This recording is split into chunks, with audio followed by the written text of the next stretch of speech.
स्वस्थ भारत के आज के अंक में आप सभी का बहुत बहुत स्वागत है। नमस्कार। मौसम में जो बदलाव आ रहा है उसे हम सभी महसूस कर रहे हैं। जी हाँ, और इस बदलते मौसम में हमारे आसपास का वातावरण भी बदलने लगता है और इस बदलते मौसम का असर हमारे शरीर पर भी पड़ने लगता है।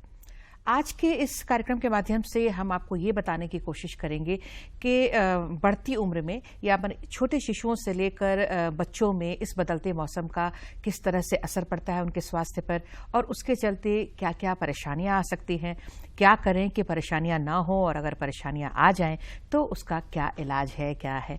तो ये बहुत सारी बातें हैं जो इस बदलते मौसम में आप सभी जानना चाहेंगे और जानना चाहिए भी।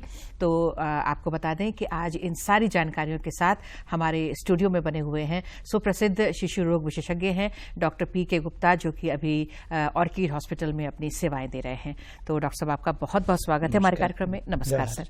जी सर, बहुत सारी बातें आज आपसे हमें पूछनी है क्योंकि ये जो मौसम है बड़ा अचानक इसमें बदलाव देखने में आ रहा है सर। मतलब ठंडक का एहसास हुआ, फिर हुआ भी नहीं और फिर गर्मी भी लगने लगी, फिर कभी ठंड लगने लगती है, कभी गर्मी लगने लगती है। तो ऐसे मौसम में शरीर पर क्या असर पड़ता है?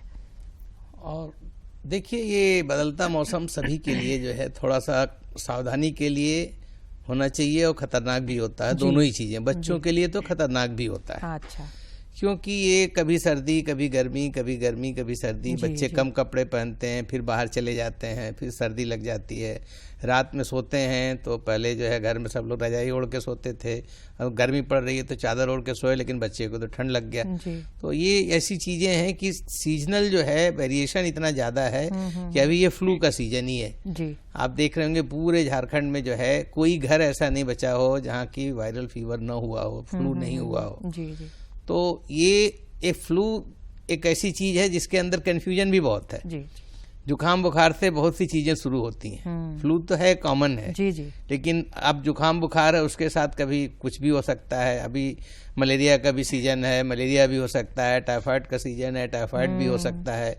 कोई भी चीजें जो है, अभी मीजल्स है, खसरे की बीमारी जो है, जिनको टीका नहीं लगा, खसरा भी हो सकता है। लेकिन ये सब जुकाम खांसी बुखार से ही शुरू होता है। बिल्कुल। तो ये कितना कंफ्यूजिंग है कि आदमी को ये सोचने को मजबूर करता है करें क्या। बिल्कुल। अब हमारे यहाँ की सबसे बड़ी समस्या है कि अगर किसी को जुकाम बुखार हो गया, तो अगर वो दवा की दुकान पे गया या घर के ही लोग आपस में ही दवाइयां देना शुरू कर देते हैं। जी जी जी। अब इतना कंफ्यूजिंग होता है कि जिसकी वजह से बहुत सी परेशानी एक स्पेशलिस्ट डॉक्टर को हो जाती है। एक बच्चे के डॉक्टर के पास अगर कोई बुखार 3 दिन का लेके आया, ढेर सारा एंटीबायोटिक भी खा के आया है, बुखार की दवा भी खा के आया है, अब उसको क्या बीमारी है वो समझ में नहीं आएगा। क्योंकि कोई एंटीबायोटिक है टाइफाइड पर भी थोड़ा काम कर रहा है, टॉन्सिलाइटिस है उस पर भी काम कर रहा है। तो ये चीजें जो है, तो हम अभी यही सलाह देते हैं कि भाई अगर जुकाम खांसी बुखार है तो 2-3 दिन तक सिंपल दवा जो जुकाम खांसी की है, केवल आप एंटीबायोटिक नहीं दीजिए, केवल जुकाम खांसी के लिए जो एंटी एलर्जिक कहीं देते हैं और पैरासीटामोल बुखार के लिए देते हैं, दे करके 2 दिन वेट कर सकते हैं। उसके बाद आप स्पेशलिस्ट डॉक्टर के पास चले जाइए ताकि वो देख करके समझ सके कि भाई जुकाम खांसी ही है या कुछ और है। बिल्कुल बिल्कुल। तो ये तीसरे दिन ही पता चलता है। जी जी बिल्कुल। ये बहुत सही बात सर आप बता रहे हैं। अक्सर लोग मतलब अपने आप शुरुआत में ही दवा लेने लगते हैं और इसका असर हमारे देश के मतलब एक बहुत बड़ी प्रॉब्लम है कि आप दवा की दुकान पर भी जाइए तो 3 एंटीबायोटिक दे देगा, ये दे देगा, फिर इतनी हैवी एंटीबायोटिक। हमारा पूरा देश ही नहीं, पूरा संसार सफर कर रहा है इस बात से कि मल्टी ड्रग रेजिस्टेंट है, एंटीबायोटिक काम नहीं करता है। गिने चुने एंटीबायोटिक होते हैं, अगर उसको रोज आदमी जो है शुरू में ही खा लेगा तो फिर तो कभी जो वो रोग होगा तो काम ही नहीं करेगा। तो ये बदलता मौसम सबसे ज्यादा खतरनाक इसलिए है। तो फ्लू एक ऐसी चीज है जो घर घर होता है। अब एक भ्रांति है, जैसे अभी तो फ्लू की वैक्सीन भी आ गई है। अच्छा। अब फ्लू की वैक्सीन आने से ये फायदा हो गया कि कम से कम बच्चे जो है काफी प्रोटेक्टेड रहते हैं। हाँ। और ये भ्रांति लोगों में है कि फ्लू का वैक्सीन केवल बच्चों के लिए होता है, ऐसा नहीं है। जी जी। ये फ्लू का वैक्सीन बड़ों के लिए भी है, बच्चों के लिए भी है। तो ये जो वैक्सीन है सर, थोड़ी सी जानकारी दे दीजिए क्योंकि लोगों में जानकारी इसके बारे में थोड़ी कम है। हाँ, तो जब हम बात करें, वैक्सीन ही अभी बहुत बाद में आई है, ऐसा नहीं कि बहुत पहले से थी। है कॉस्टली, इसमें कोई बात नहीं, लेकिन हर साल लगना पड़ता है। 2000 की एक वैक्सीन आती है। किस उम्र से शुरू कर सकते हैं? नहीं, वो तो 6 महीने के बच्चे से शुरू होता है और हर साल ही फिर लगता है। जी जी जी। और हर साल उसको लगाना पड़ता है, लेकिन उससे प्रोटेक्शन बहुत ज्यादा है, कई बीमारियों का प्रोटेक्शन है, जिससे सारी चीजों का वो खत्म हो जाता है। तो ये फ्लू एक सीजनल चेंज में सबसे पहला जो है, आप कह लीजिए कॉमन भी है, घातक भी है और सिंपल बीमारी भी है, सभी कुछ है। जी जी। और इसी समय आप देखे होंगे कि मच्छर का जो है प्रकोप बहुत तेजी से बढ़ता है। बिल्कुल। और ये मलेरिया के लिए सबसे ज्यादा जो है, अभी झारखंड में भाग्य से डेंगू नहीं होता है। हाँ। या होता भी होता है बहुत कम होता है, फाइलेरिया होता है बहुत कम होता है, लेकिन ये मच्छर से जो ये बीमारी है मलेरिया ये का बहुत तेजी से, ये है। सीजन ही है जी। और इसमें अगर आप प्रोटेक्ट नहीं करेंगे बच्चों को, आप मच्छरदानी लगा के करें, गुड नाइट लगा के करें, जैसे भी करें, बच्चे को मच्छर से तो बचाना है। और ये सीजन ऐसा है कि जिसमें आप उन्हें सॉक्स भी पहनाएं, अच्छे से जो है कपड़े पहनाएं पूरे बांह तक, और घर में किसी भी तरह से जो है मच्छर से बचाव करें। और रात में मच्छरदानी में ही सोने के लिए बच्चे को कहें, क्योंकि बच्चे को आप बहुत ज्यादा गुड नाइट और कछुआ छापे सब भी नहीं यूज कर सकते हैं, तो वो एक तरह से पेस्टिसाइड ही होता है।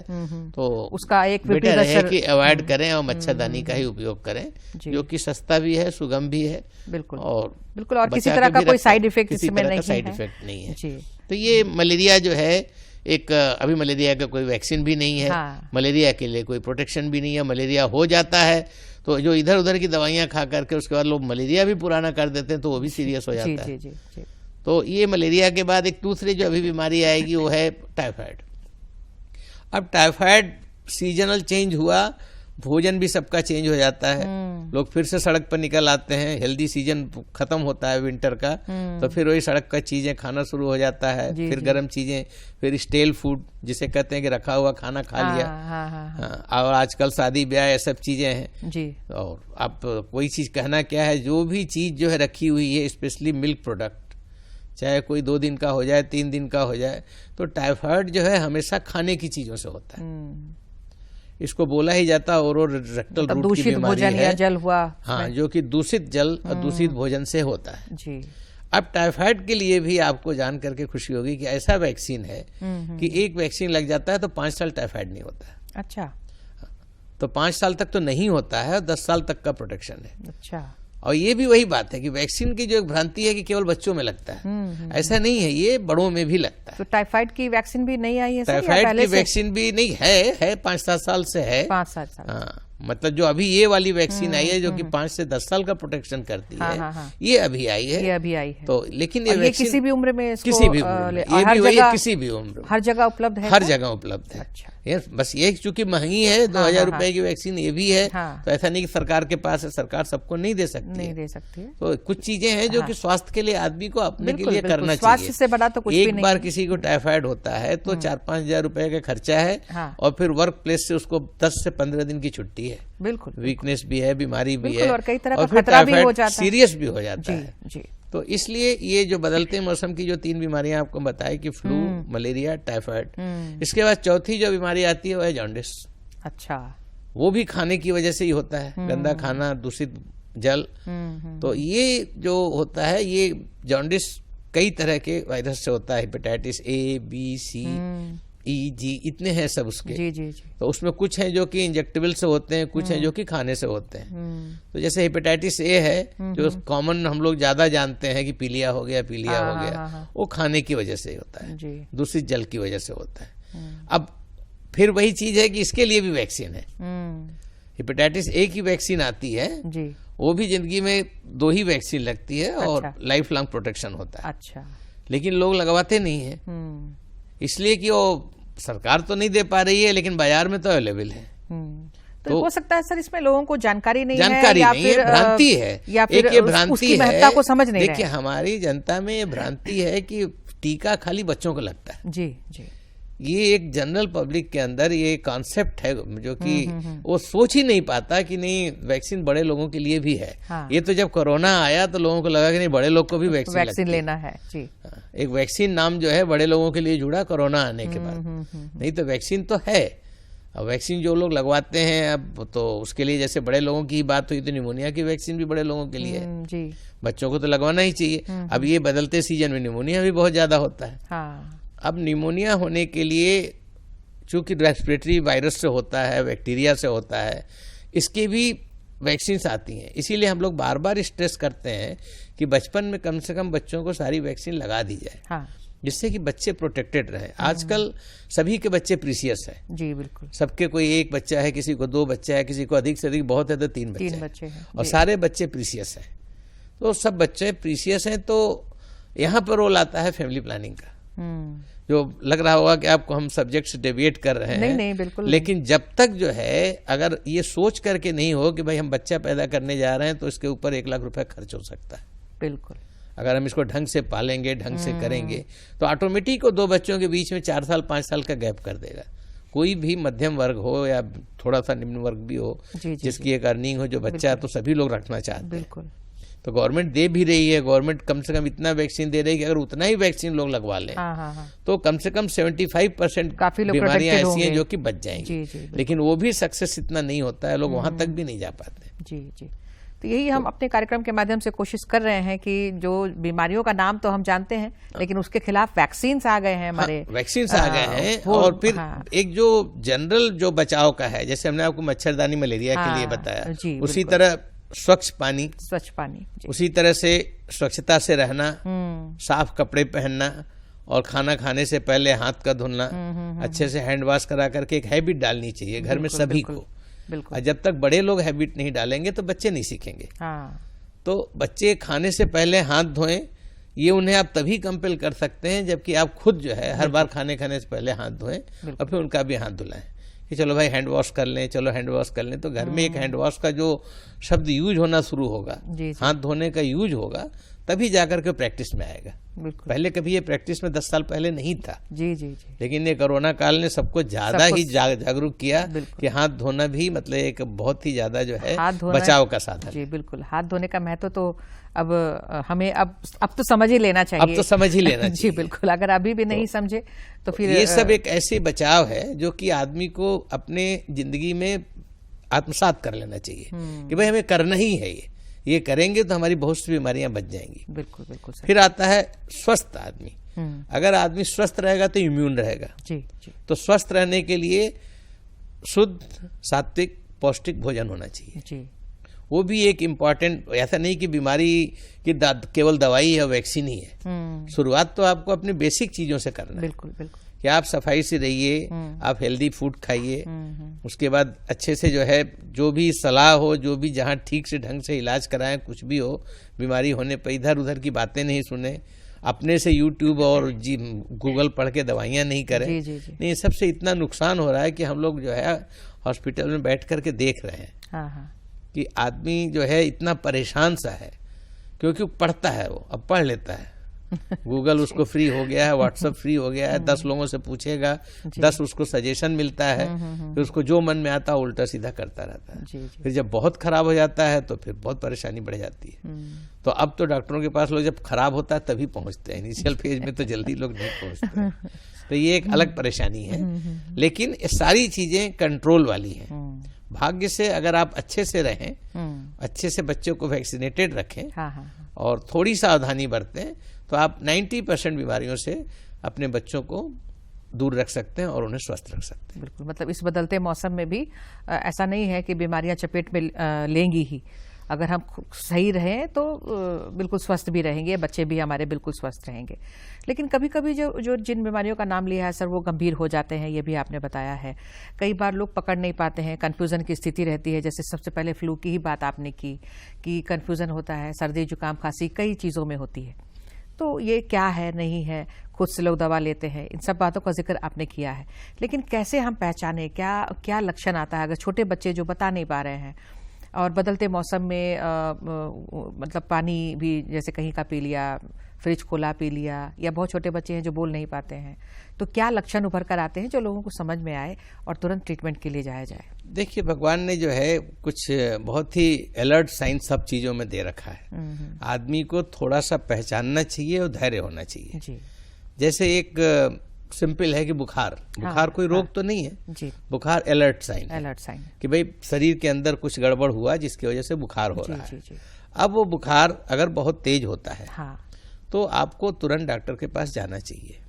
अगर हल्का बुखार रहता है, जुकाम रहता है, तो 1 दिन 2 दिन आप वेट कर सकते हैं, उसको दवा दे सकते हैं, देसी दवा दे सकते हैं, आप सिंपल जो है एंटी एलर्जिक दे सकते हैं, जो दवाइयाँ पैरासीटामोल वगैरह दे सकते हैं।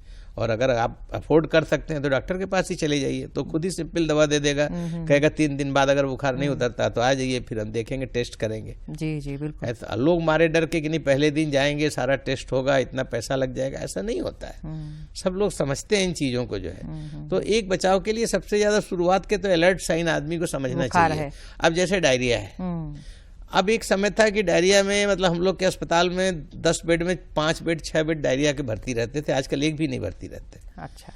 केवल जागरूकता ऐसी चीज है कि लोगों ने समझ लिया कि ORS देना है, भाई डायरिया हो गया है तो ठीक है, गंदा खाना बंद करो, साफ सुथरा खाना दो, दही चावल दो, और उसको थोड़ा सा जो है सफाई से रखो, ORS दो, बच्चा 2 दिन 3 दिन में ठीक हो जाएगा। यही होता भी है। जी जी बिल्कुल। अगर डायरिया हो गया है तो ठीक हो जाता है, 2 दिन में नहीं ठीक हुआ, अगर फ्रीक्वेंसी बहुत ज्यादा है तो आप तुरंत डॉक्टर के पास ले जाइए। जी जी बिल्कुल। तो उसमें देर करने से नुकसान होता है। अब बुखार है, अब मलेरिया का बुखार है या किस चीज का बुखार है? अब ये बुखार तो बुखार है, समझ में नहीं आएगा, लेकिन अगर 2 दिन 3 दिन बाद बुखार रह ही जाता है तो उसके बाद समझ लेना चाहिए कि नहीं, हमें डॉक्टर के पास जाना चाहिए। जी जी। तीसरी चीज है खाना। अगर छोटा बच्चा है, वो बोल तो नहीं पाता है। अब 1 साल का बच्चा है, वो बोल थोड़े पाएगा, उसे बुखार हो गया, कुछ नहीं बोल रहा है, लेकिन वो खाना छोड़ देगा। अगर कोई भी बच्चा, चाहे 4 महीने का बच्चा हो, चाहे 1 महीने का बच्चा हो, चाहे 2 दिन का बच्चा हो, जी जी जी, अगर उसने खाना छोड़ दिया मतलब वो बीमार है। अगर उसे मोशन डेली नहीं हो रहा है, लेट्रिन डेली नहीं जा रहा है, मतलब वो बीमार है। जी। अब उसको जो है ये साइन तो भगवान ने दे रखा है, आदमी को खुद ही उस चीज को पहचानना चाहिए कि बच्चा खाना छोड़ दिया, बच्चा एकदम टहलना छोड़ दिया, बच्चा एकदम निश्चल पड़ा हुआ है, कुछ माए जबरदस्ती बिस्तर पे पड़ा रहता है, और जबरदस्ती पिलाएंगे उल्टी हो जाएगा, तो फिर उल्टी हो रहा है। ऐसा कोई नहीं है। भगवान ने इतने अच्छे लक्षण दे रखे हैं, आदमी उसका ध्यान नहीं देते और उसी में देर कर देता है। दे तो लक्षण चीज करा है। अब छोटा बच्चा, उसको पेट में दर्द हो रहा है तो वो नहीं बताएगा पेट में दर्द हो रहा है, लेकिन रोएगा वो, खाएगा कुछ नहीं, रोएगा वो। तो ये चीजें जो है, बच्चा अगर नहीं खुश है, नहीं खेल रहा है, और अगर वो निश्चल पड़ गया, अगर वो बिल्कुल वो, तो उसने अपने को बता दिया कि हम बीमार हैं। अच्छा। खाना छोड़ दिया, निश्चल पड़ गया, बुखार है या एकदम ठंडा हो रहा है, तो मतलब बीमार है, बच्चे को तुरंत डॉक्टर के पास ले जाइए। देर नहीं करना चाहिए। आजकल हर 2-4 किलोमीटर पर डॉक्टर अवेलेबल हैं, सरकारी अस्पताल भी अवेलेबल हैं, प्राइवेट में भी है, जो जैसा है उस हिसाब से जा करके दिखा सकता है, कर सकता है। बिल्कुल। और जहाँ तक जांच और इलाज की बात है, वो भी हर जगह बिल्कुल सुलभ तरीके से उपलब्ध है, लोगों को कहीं भी कोई परेशानी नहीं है। आप ही के यहाँ की बात करें तो हर तरह का सिस्टम है वहाँ पे सर। हाँ, हर तरह का। वो तो देखिए, प्राइवेट के तो एक ऑर्गेनाइजेशन के एक अलग बात है, हम तो सिंपल बात करते हैं, जो हमारी 75% पॉपुलेशन है वो भी अस्पताल नहीं जाना चाहती है, ये बहुत गलत है। जी बिल्कुल। इधर उधर दवा की दुकान पे जाके दवा पूछ लेगी, फिर दवा दे देगी, फिर बच्चे को तरह तरह के नुकसान होंगे। फिर वही बच्चा आगे जा करके, आपने वर्ड सुना होगा MDR, मल्टी ड्रग रेजिस्टेंट। अब ये MDR सब बीमारी में हो गया। ट्यूबरकुलोसिस में भी MDR हो गया, क्योंकि अनाप शनाप आधी तिहा दवा खिला करके जो दवा इफेक्टिव होती है वही दवा इफेक्टिव नहीं रह गई। उसी तरह से कोई भी बीमारी, टाइफाइड है उसमें भी MDR हो गया, मलेरिया है उसमें भी MDR हो गया। और मलेरिया की दवा एक वैद्य से लेकर के, दवा की दुकान से लेकर के, हर एक आदमी, गूगल तक, सब जगह मलेरिया की दवा तो लिखा हुआ है, लेकिन कौन सा मलेरिया है, क्या मलेरिया है, किस डोज में दवा देना है, ये तो कहीं नहीं लिखा है। ये तो गूगल भी नहीं लिखता है कि भाई इतना दवाई खा लो, इतना इतना डोज होता है। तो सही डोज तो पढ़ना चाहिए। सही डोज नहीं पड़ेगा तो मलेरिया ही MDR हो जाएगा, टाइफाइड ही MDR हो जाएगा। और जब एक बार MDR हो गया तो फिर तो मतलब ये समझिए कि उस कॉम्प्लिकेशन का कोई एंड नहीं है। बिल्कुल। तो चाहे इसीलिए आज तक देखिए ट्यूबरकुलोसिस हम लोग हटा नहीं पाए, खत्म नहीं कर पाए। मलेरिया 100 साल पुरानी बीमारी 1000 साल हो गई, आज तक खत्म नहीं हुई। जी। क्योंकि इन सब चीज़ों के लिए मच्छर तो वही है, बीमारी तो वही है, और हुआ क्या कि दवा काम करना बंद कर दी। तो दवाओं के रिसर्च की भी एक लिमिट होती है। आज मतलब पिछले 20 साल 25 साल हो गए, हमको जहाँ तक याद है नया एंटीबायोटिक ही नहीं आया। उसी में कुछ ऐड होता है, कुछ होता है। बैक्टीरिया तो बहुत से नए आ गए, लेकिन एंटीबायोटिक नहीं आया। तो एक दिन ऐसा आएगा कि पता चला कि दवाओं की लिमिटेशन हो गई और बीमारियां रोज नई नई बढ़ रही हैं। जी जी। और एंटीबायोटिक जो आस एक रहता है कि जिसके मतलब सही समय पर दिया जाए, कहने वाले तो मतलब उसको उभारने वाले हम ही लोग हैं। तो इसलिए जो है आप दुश्मन को काहे के लिए चांस दे रहे हैं, मत दीजिए उसको चांस। आपके पास जितने आपके पास हथियार हैं एंटीबायोटिक के रूप में, दवाओं के रूप में, उसको सही समय पर सही जगह पर इस्तेमाल करिए। बिल्कुल बिल्कुल, ये बहुत अच्छी बात सर आपने बताई है कि जो ये धड़ल्ले से जो हम लोग जाके दवाई ले लेते हैं और बच्चों पर भी एक्सपेरिमेंट करते रहते हैं, और शुरुआत में जो आपने कहा ना कि एक ही दवा हर पूरे घर के हर मेंबर के लिए वो चलता रहता है, तो वो भी बड़ा खतरनाक है। हाँ, आजकल हर घर में आपको दवाइयों का एक अलग डब्बा मिलेगा, हाँ, जिसमें तरह तरह की दवाइयां रखी हैं और अपने मन से उनको जो अच्छा लगा। और तो और अभी तो एक और ही हो गया है कि एक तो गूगल हो गया जो आपको बताया, दूसरा प्रिस्क्रिप्शन ये सब संभाल के रखते हैं। अच्छा, जुकाम बुखार हुआ था, डॉक्टर साहब ने उस समय दवाई दिया था, अभी वही दवाई दे दो। तो ये सब चीजें होती हैं, हम लोग देख रहे हैं। उसी में जब बहुत ज्यादा तबीयत खराब होती है, परेशान होते हैं, तो फिर ज्यादा परेशानी बढ़ जाती है। जी, बहुत अच्छी बात सर बताया आपने। 1 मिनट का समय बाकी है सर, चलते चलते कुछ सावधानीवश कुछ लोगों को संदेश देना चाहें सर तो। संदेश देखिए, सबसे बड़ी चीज है कि कभी भी आप नीम हकीम खतरे जान वाली जो कहावत है उससे आप बच के रहिए। आपके पास साधन है, गवर्नमेंट ने साधन दिया है, अपना हॉस्पिटल दिया है, कोशिश करिए कि जा कर के सही जगह पर इलाज कराएं, चाहे बच्चे का हो चाहे बड़े का हो, और वो जहाँ पर जा कर के आपको सही जो है इलाज हो सके, सही जांच हो सके, और इधर उधर के चक्कर में कभी नहीं पड़े। जी, क्योंकि हमारे देश में बहुत पहले से कहा गया है कि आप एक पेड़ के नीचे खड़े हो जाइए और कहिए सर दर्द हो रहा है, तो 20 लोग दवा बताने वाले मिल जाएंगे और 20 तरह की दवाएं मिलेंगी। तो आप इस चीज़ से बचिए। बिल्कुल बिल्कुल। पहली चीज़। दूसरी चीज़, बच्चे हों या बड़े हों, जिन चीज़ों का वैक्सीन अवेलेबल है, वो कोशिश करें कि उसको लगवा लें। बिल्कुल सर, बहुत अच्छा संदेश आपने दिया है सर। अब समय हमें इजाज़त नहीं दे रहा है, नहीं तो आपसे भी और भी बातें आपसे हम सुनते सर। तो आपने अपना कीमती वक्त दिया है, बहुत ही महत्वपूर्ण बातें आपने बताई हैं, जागरूकता बढ़ाई है लोगों के बीच में। आपका हम बहुत बहुत धन्यवाद करते हैं सर। नमस्कार। और आप सभी दर्शकों को भी बहुत बहुत धन्यवाद। नमस्कार।